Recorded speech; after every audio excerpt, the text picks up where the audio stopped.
আল্লাহ তুমি রহম করো বাংলাদেশের প্রবাসী মানুষগুলাকে।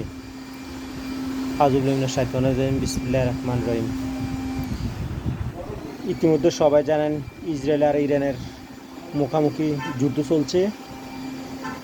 ইসরায়েল ইরানের উপরে শুক্রবার রাতে হামলা করেছিল। তারপর পরই ইরান ইসরায়েলের উপরে ড্রোন হামলা করেছে, অনেকগুলো ড্রোন দিয়ে। ইতিমধ্যে আমাদের বাঙালি প্রবাসী যারা বাংলাদেশে আমাদেরকে রেমিটেন্স দিয়ে দেশটা উন্নয়নের দিকে অগ্রসর করছে। অলরেডি 2000 প্রবাসী, 2000-এর উপরে, প্রায় 2000 প্রবাসী ইরানে বসবাস করছে।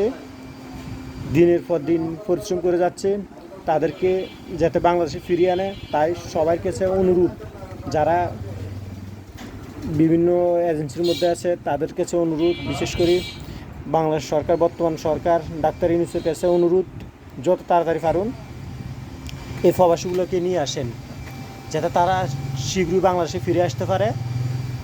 না হয় যে কোনো সময় তার মৃত্যুর আশঙ্কা খুবই 99% মৃত্যুর আশঙ্কা বর্তমানে আছে। তাই সরকারের কাছে অনুরোধ, যত তাড়াতাড়ি পারেন যেভাবে পারুন বাংলাদেশে এগুলোকে ফিরিয়ে আনার চেষ্টা করুন। যারা যারা ভিডিওটা দেখছেন শেয়ার দেন, যাতে ডাক্তার ইউনূসে শীঘ্রই প্রবাসীগুলোকে নিয়ে আসতে পারে। সবাই ভালো থাকবেন, সুস্থ থাকবেন। আল্লাহ হাফেজ।